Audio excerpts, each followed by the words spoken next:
Hey everyone, welcome back to the podcast. What are we going to talk about this week, Kyle? Well, we're going to be talking about why IBC is not investing. We've had some people, ask us about this, and they are taking it as IBC is an investment. Yeah, we want to set the record straight that is absolutely not what we're talking about. Yeah. Okay, so IBC is not investing. You guys, you'll hear us talk about educating yourselves. And what Kyle and I are talking about is educating yourselves before you go and invest in something, whether that's real estate or even your qualified plan. We aren't talking about educating yourself to invest in IBC because IBC isn't investing. No. You should educate yourself before you implement IBC in your life, for sure. But don't mix up the fact that IBC and investing are the same thing because they are far from it. No.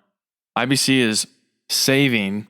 We are using a savings asset to build a pool of capital, while investing is taking risk where you can lose capital. Right. We are financing investments with IBC to create tailwind. Yeah, good point. We're creating tailwind with our investments by creating a financing system which we control. Yes, and then you're also not having to answer to anybody but yourself. Yeah, it's becoming your own banker. You're in control of capital. How many people like being told what to do? I know I definitely do not. So I do struggle with that from time to time. Yeah, so this is a system to where you take control. Yeah, and to hit on Kyle's point about adding a tailwind, why is that? Well, most people don't take the time to capitalize a finance system in their lives, okay? Capitalizing when you're talking about IBC is paying premium into a policy, okay? You have to build a pool of cash value from which you can borrow. And now, instead of what most people face, a headwind, they're paying somebody else interest to use their money, or they're paying cash and they lose out on the opportunity to earn interest. Now you have a system that's still working for you while you leverage it. It's adding tailwind to your investments. Yeah. Or anything that you use it for. IBC does not have to be used for investments. You can use it to finance automobile purchases, home purchases, anything that you choose. It can be used as an alternative to a savings account. I mean, it's at the bare minimum, it's better than a savings account. Absolutely. Not only do you have death benefit protection, but when you structure policies for cash accumulation, that becomes massive. Yeah, over a 20-year period, there's no comparison.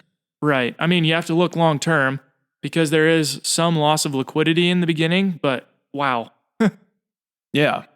And you have guarantees. Like, I mean, it's not going to go down. Your bank account, not going to go down either, but it's also, with today's interest rates, it's not moving up.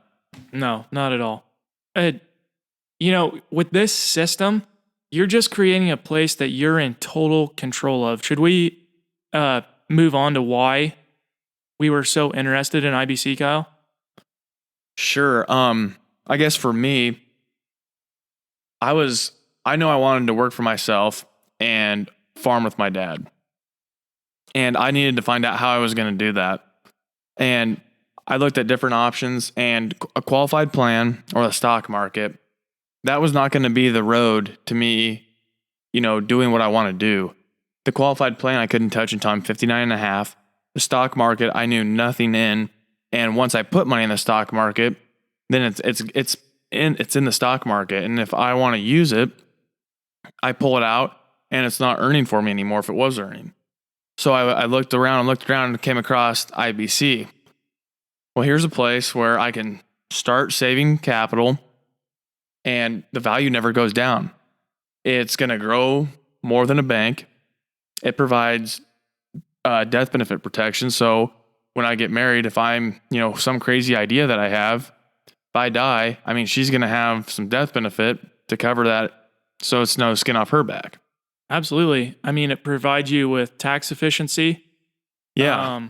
And then I was able to, this money that I've that I've been able to save, I've been able to use it to buy equipment for, our farm.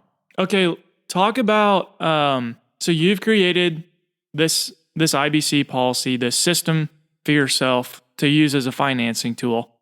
Talk about your process of educating yourself, because you were educating yourself to invest in things. It just wasn't in the traditional places that people do, like the market.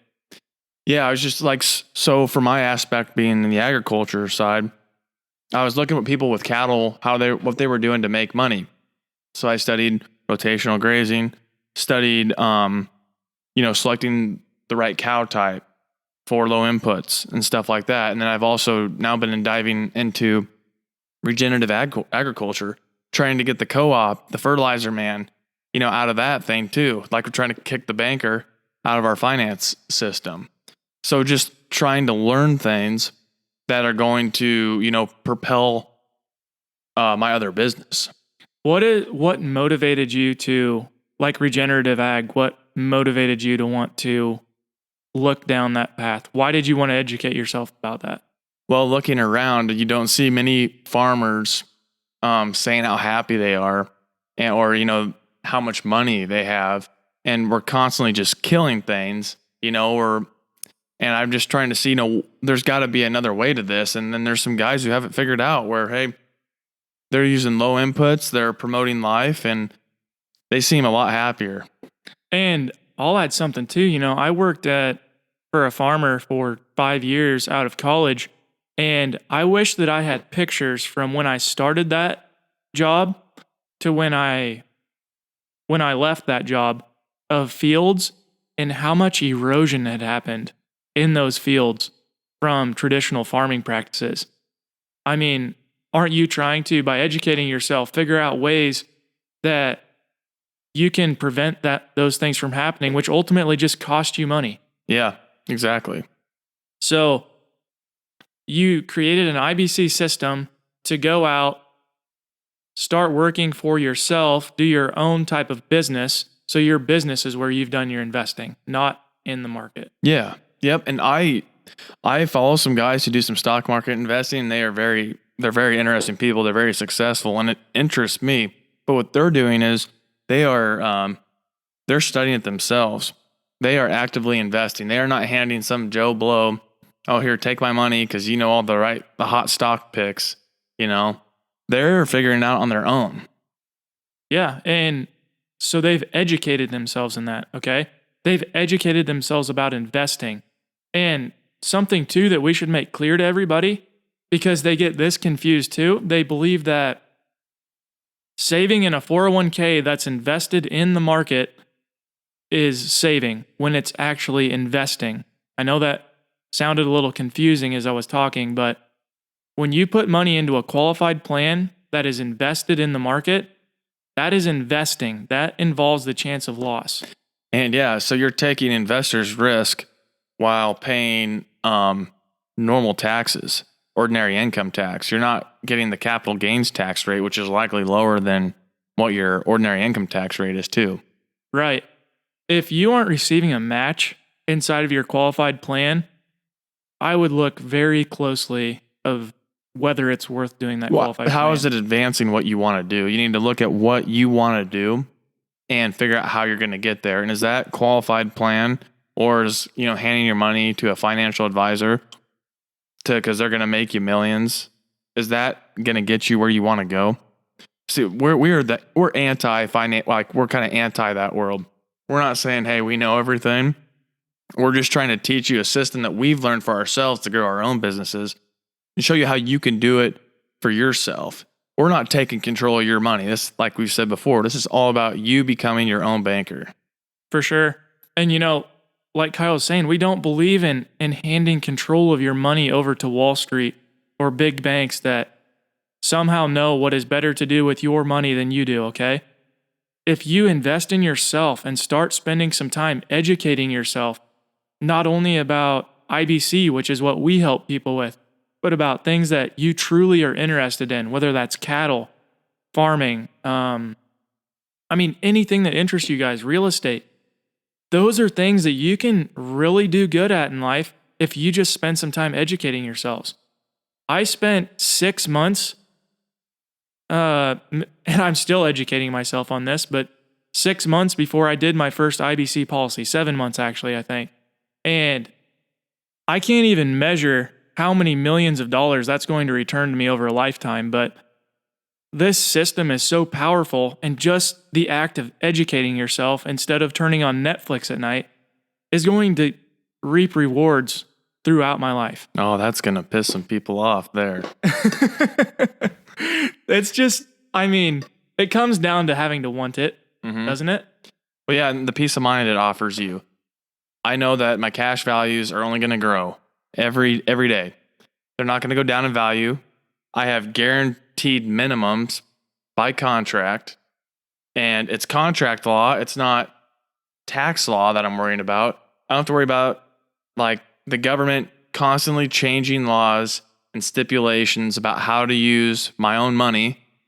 I mean, that's a huge thing. Like, we put money away in qualified plans. It's our money. We're letting somebody else control it and then tell us when we can use it. You know, I'm like J.G. Wentworth. It's my money and I want it now. and and just to reiterate that, I mean, how many times do you want to go to your financial advisor and ask them on this coronavirus deal, well, have they added an exception so I can get some money out of my qualified plan because, you know, I could really use some right now. I mean, it's crazy struggling right now while having maybe $20,000, $30,000, $40,000 in locked up in qualified plans. I mean, that just does not make sense. And if you could just spend some time educating yourself about, I mean, whether it's investing in the stock market, in real estate, in cattle, in farmland, I mean, in some type of business, or whether that's starting an IBC financing system, that is worth a ton. And it's hard to even quantify what that is worth in your life. Yeah, I mean, we're building a system that you can choose how you want to use it. So you, like, if you want to be employed where you're at now because you love it, that is awesome, and you can choose to stay there because you have a pool of capital. If you aren't so happy where you're at and you want to do something on your own or just go somewhere else, like, here's a pool of money you have built up where you can start that business. You know, you can, move to that other place to get that other job. Or it gives you the ability and the foundation to potentially take on opportunities in your life. Yes. I mean, the bottom line, this is foundational. This system is foundational. Everything you do can build off of this, and this system can morph into whatever you want it to be. It is infinite. It's infinite. It's so flexible. I mean, it is just that powerful that we felt that we needed to share this with everyone and try to teach them, what this can do for them in their lives. Yeah, I mean, we're here to share what we have learned. That is our goal. Absolutely.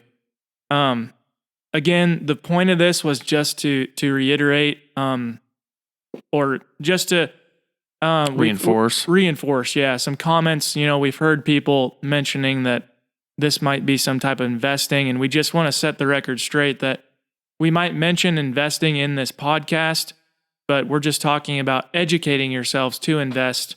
Educate yourselves before you do IBC. Don't mix investing and IBC together in terms of IBC as investing.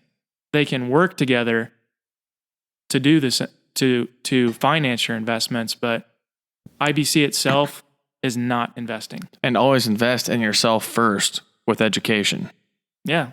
Going back to you again, is that what you did? What did you do to invest in yourself? Invest in education. Yeah.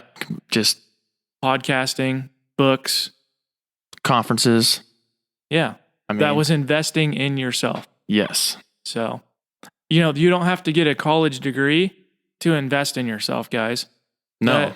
Today, the college degree means less than it ever has. Yes, and I think many people would tell you that they have learned more from hands-on working in the job than they have from 4 years of college. Probably a lot more on Twitter than in college. Yeah, I mean, there is tons of information out there. You just have to want it and go get it. Yeah, you got to want it.